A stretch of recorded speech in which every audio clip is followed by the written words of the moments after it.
Hi, welcome to Picky Unit Conversations. I'm Calvin. And I'm Lindsay. And today we're continuing our series talking about emotions and their purposes and what we can do about them. And today we are talking about... That's a really bad drum roll on my desk, but... Terrible. Sadness. I'm sad about that. Well, that's perfect. That was my intention, is we got to make you sad because we're talking about sadness. The critical loss was my time. Okay. So I think we need to... to start. It seems like we've kind of developed a little bit of a pattern as we're talking about these emotions.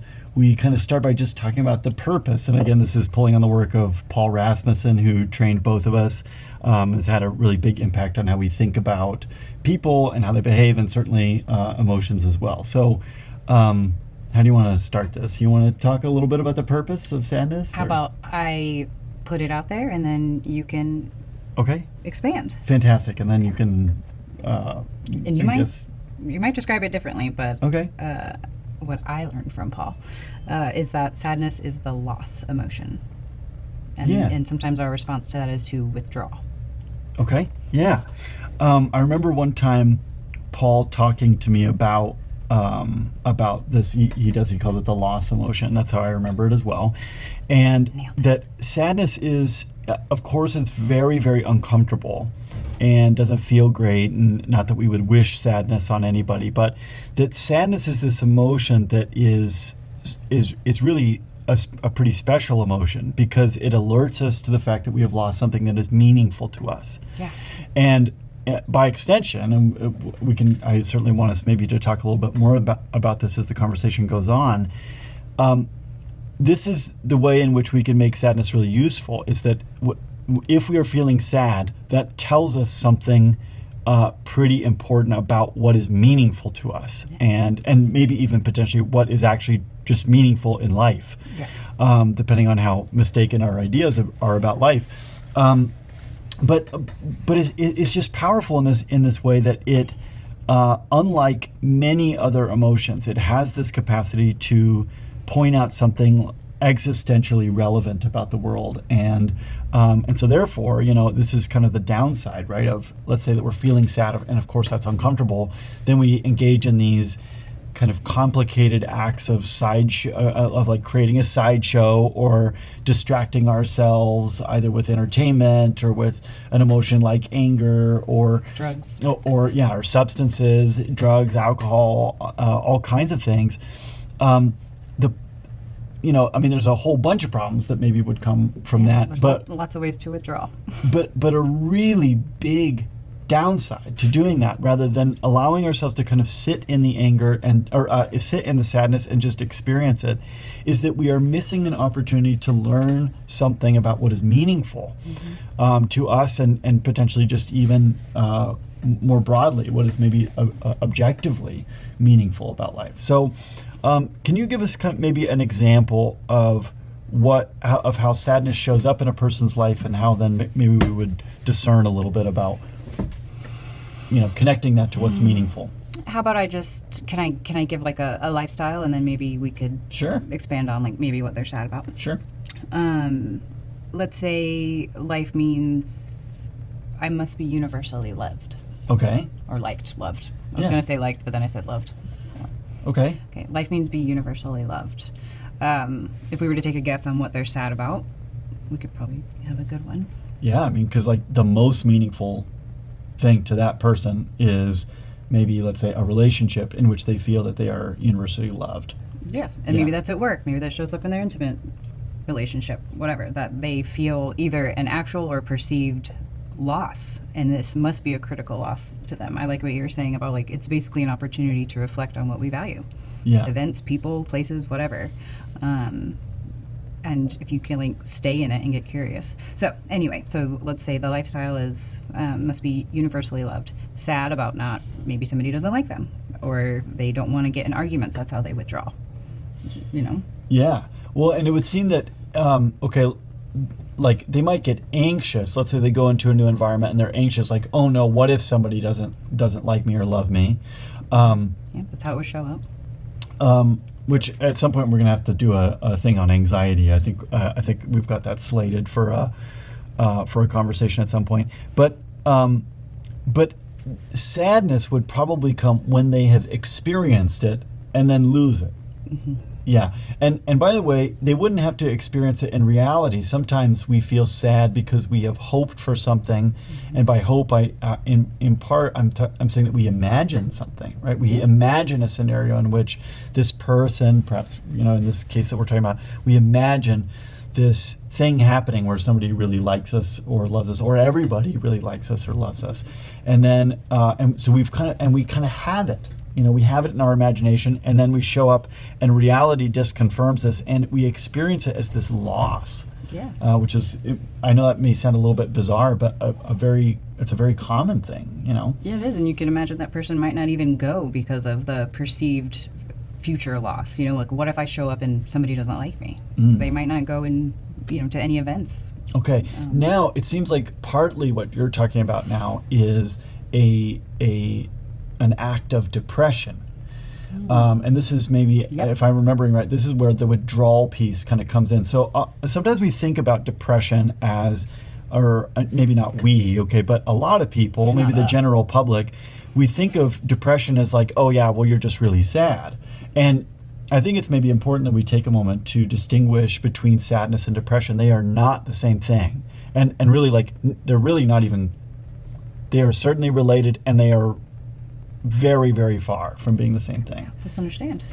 So sadness, again, it's our experience. It's the way in which we are oriented to the fact that we've lost something meaningful to us. Depression is a withdrawal emotion that says, no matter how hard I try, no matter what I do, no matter how patient I am, no matter how much help I get, no matter fill in the blank, some challenge that I am facing is hopeless. It's never going to go well. And so we withdraw. And so, okay, let's say that, you have a lifestyle that says life is good and meaningful if I am universally loved. And only if. And only if I'm universally loved. Well, then that sets you up potentially to get depressed, not just to get sad, but to get depressed because you look out at the world and you say, it doesn't matter what I do. It doesn't matter what scenario I enter into. It doesn't matter anything. This is never going to happen. So then all of our symptoms of depression, they come along to keep us withdrawn. We eat too much or we eat too little, which means we have low energy, which means we don't really do anything. Right. And we have low confidence. So then what that's about is our imagination, our estimation about ourselves. And we sleep too much or we sleep too little, which affects our energy levels. So then we don't go do things. And so it's almost this thing of like, it's better to not try than to fail. Yeah. Which, by the way, sometimes is true. I'm not saying this to mock depression or to make light of it or to frame it as weakness. Sometimes it's prudence. But it's not just about being sad. It's about sadness and depression are related in this way, that sometimes we experience, let's say, a loss. Let's say that this person that we're talking about, this hypothetical individual, that they have a relationship where they really feel universally loved. Like, oh, my dad has always loved me without condition, and he loved me so well. And then sure enough, dad passes away. And they look out, so now they're sad. Okay, they've lost something that's deeply meaningful to them. But then they're gonna get depressed if they look out at the rest of the world and they say, and I'll never find anything like that again. No matter how hard I look, no matter how hard I try, no matter how I show up in a relationship, I'll never have it again. And so, then what's the point? And so then they withdraw, and they withdraw from the tasks of life. What am I missing in this description? No, you nailed it. But I also, thinking back to sadness, to kind of turn down the volume on the sadness of depression, it's also an opportunity to slow down. Life goes so fast, and sometimes it's just our body's way. The purpose is hey, slow down, take care of yourself. There are things that are important to you, maybe even critical, and you need to be paying attention. I also like it because I'm it's kind of like little sirens or alarm bells going off saying you care about how you're treated, and you care about your relationships, you care about connection. That's a great start. Yeah. That you care that much about connection to something or someone. So let's look at it. Let's stay curious about it. Well, and I think what's interesting about this, right, is there's also this weird cultural dynamic where sometimes people look at others and they have this sense of well, what are they so sad about? Like, it's not that big a deal, you know. And by the way, we're human beings. Yes. We do it too at times, okay? And I think what's important to remember here, right, is that there's, let's say, an object or a person, and then there's the meaning that we give to that object or person, and that's going to vary from person to person. So, like, you know, let's say that like I have this pen here on my desk, okay? If I lose this pen, well, it's just a pen. It's kind of like a cheapo pen, right? It's not like some wildly expensive pen. But let's say that this was a pen that was given to me. I got you that pen. You know, we'll see. There we go. And so then I lose it, and because it's not about the pen, it's about the meaning that I give to the pen. And if it means something really significant to me, then if I lose it, then I experience the sadness. Mm-hmm. And that's, again, really uncomfortable, but then if I'm able to slow down and say, wow, I feel really sad about that stupid pen. Why am I so worked up about this pen? Then I'm able to contemplate and to go down a level or two, and to understand this is what really is meaningful to me about that. And that, helps me to how did you put it earlier about something about values? Just helps you to clarify your values and what you find significant. You can't ask me to repeat things I've said. It just comes out. No, but I think that was it. I think that you was just it. rewind and find out what I actually said, and it's brilliant. I can assure you. I want us to talk also maybe a little bit about grief, because if we're talking about sadness, we should probably at least say a little bit about grief. Maybe we even do a whole thing on grief and do the 3-step process and relate it to this episode. Okay. Brainstorming. Yeah. Okay. That's a wonderful idea. Okay. So now it's on video. We can't forget. Yeah, you all can stay tuned for the grief episode that'll happen at some point. But briefly, we can. Yeah. What do you want to say about grief? You go ahead. It was your idea. Okay. She's trying to set you up here to like talk and share. Just. What if I don't want to share? I'm grieving. Yeah, it's like a ping pong match over here. She won't take my serves. Okay, so grief. Sometimes we talk about grief as if it is an emotion, and I think it's understandable, but I think that there's a lot of emotions that are packed inside of grief. And I think a lot of that has to do with that grief is this process by which we kind of contend with losses, that we sort them out a little bit for ourselves. And a major inhibiting factor in grief is that we are less than thoughtful about the meaning of what has been lost. Can you say more about that? Yeah, so we think of grief as this thing that's like a collection of behaviors. You know, you cry. You cry, you organize the funeral, you write the obituary, you whatever, and then you're just like bummed out for a while. And then also there's kind of this like invisible timer in the background, right? And people feel this very regularly. They're like, well, I know that I'm grieving, but it's been 3 months, you know, and somehow they've crossed this like invisible line for themselves where they feel like, oh, well, now it's no longer allowed. I think what's happening in a situation like that is that this individual, and I don't mean this in a critical way, it's not about, oh, they haven't done what they're supposed to do, but it's like they have not adequately attended to the meaning of what they lost. And so it's almost as though the body and the mind, I hate talking about the body and the mind as if they're, first of all, separate things, or as if they're something external to ourselves, but just stick with me in the metaphor of it, okay? It's almost as though the body and the mind are waving their hands, being like, hey, this is important. Like, you got to look at this. You got to pay attention to what's going on here, because this is important. And when we think of grief as just this like collection of crying and writing obituaries and organizing funerals and being bummed out, then we're missing this whole feature of what our sadness is actually trying to get us to attend to, which is, let's figure out what's meaningful in life and pursue that. Yeah, what are you missing now? In principle, what have you lost? Like when my mama died, you know, she was one of the, yes, I lost a person, I lost a grandmother, but what I really lost was somebody who mutually respected me, was curious about my ideas, treated me inappropriately, maybe sometimes as an adult, you know, karaoke at 5 years old, you know, but I mean, like, I felt like I had a friend in her, you know, and someone who respected me. That's what I lost. That's what I'm still grieving, and that's what eventually, once I have felt the sadness and really gotten curious about it and attended to it, that's what I get to seek in principle, not a replacement. Yeah. And I think that's what that catches people in grief. Like they feel like they need to replace it with something. Yeah, and it's here's the trouble I'm thinking with this idea of replacement. First of all, you can't just like Frankenstein somebody up from the grave. I mean, if we're talking about what you've lost being a person instead of a pen, like I don't or a pet or yeah, or something like that. You can't just like Frankenstein them up from the grave. Nor I think it's disrespectful to grieving people or to ourselves if we're the ones that are grieving to suggest that something that we've lost that's so meaningful, particularly something as complex as a person, or like a baby. Just have another baby. You'll get pregnant again. Yeah, these are these are not things that are replaceable, right? And the meaning of it, which is not the thing itself, okay, but it's the meaning that we give to it. These are things that we actually can pursue, and I don't mean even obtain. I mean pursue. There is virtue and power and emotional.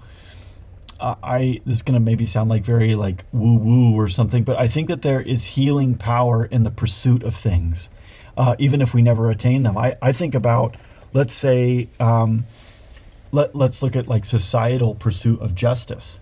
It's like we have never obtained perfect justice. Like we got a long way to go. And I also think it has been healing and restorative and a genuine moral good that we have set virtues of justice out in front of us and said, well, let's pursue those things. Mm-hmm. And so we enter into this like kind of like a process of perfectioning or of pursuit or efforting. Yeah. And like the efforts matter. Yeah.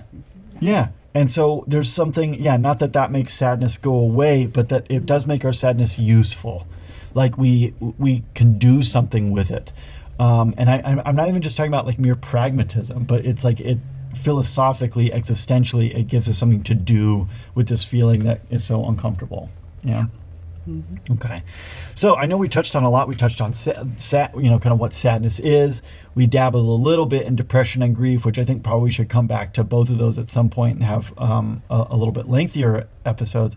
But let's say let's just come back to sadness, okay, as the emotion that alerts us to the fact that we've lost something meaningful to us.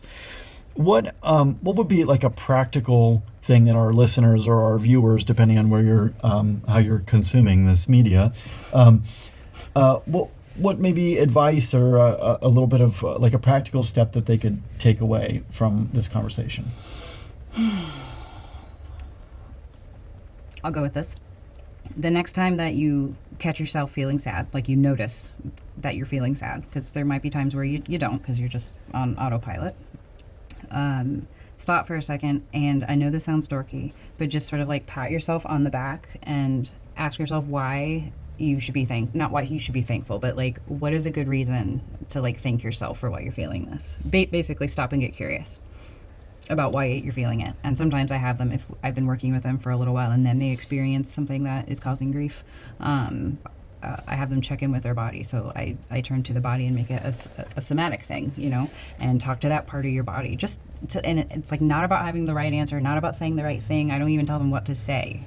It's about the effort of actually doing it. Are you acting as if you respect yourself by staying curious and not trying to like compartmentalize negative feelings, because that's not how it works. Like the feelings are morally neutral. We just need to understand them and how we can like best use them to help ourselves and other people. Yeah. So yeah, just stop and get curious. And I like to just dorkily say like, oh, I'm feeling anxious or I'm feeling sad. Like, thanks, self. And then I'm like, oh, okay, right. You're trying to tell me that something's important to me. Like, let me just stop for a second, So yeah. Yeah, I mean, I think that people often fear, if I had to just kind of, tag on to that, I think that people fear that if they don't just immediately cheer up or something, right? Like that's kind of like the line of like, oh, well, cheer up, do something that'll make you feel better or something. I'm not suggesting that that's all bad, but I think that there's this fear that if we just slow down and sit in the sadness for a little bit, that what that's going to turn into is wallowing. Yeah. And I think, I certainly have wallowed. I have clients who wallow. Like there is like that's a thing. But there's a kind of just mindful, I like your word, of curiosity that we can have about our sadness, that rather than wallowing, what it does is it says, okay, I am experiencing this emotion. It's okay that I am. It's okay that I am. It's not, emotions are not good or bad. They have purposes. And so let me just take a few moments to contemplate here, to get curious. I like how you're saying it. And then it's look, if you spend 3 or 4 minutes on that, grand. And then sure, go cheer up. Okay. But like even that just little 5-minute segment, 30 seconds, whatever it is, it doesn't, or an hour, or, or a day or a week, whatever. There's a time when you can kind of turn a corner and say, okay, well, now I'm going to go cheer up. And, that's fine too, but let's not deny ourselves. The reality is we have to experience the downside of sadness. Yeah. Let's not deny ourselves the upside of it by rushing past it with this intent to cheer up. Might as well get both sides of something. Yeah, like don't gaslight yourself. And to be like, oh, I'm not feeling sad. Let me convince myself I'm not sad. Yes, you are, with good reason. Pay attention to it. Get curious. The goal, remember, is to be curious, not to find the right answer, not to figure out the absolute one reason why you're feeling a certain thing. Like, sure, you can get to that later, but the point in the moment is just to stay curious. Yeah. And say it's okay to be feeling whatever the hell you're feeling. Yeah. Because it is. Yeah, absolutely. Okay, so stick with us. We're gonna keep this series on emotions. We're gonna keep it going. So tune in next time, and we'll talk about something else. Who knows what it'll be, but it'll be something, and hopefully at least mildly entertaining. So thanks for being with us. We'll see you next time. Bye. Bye now.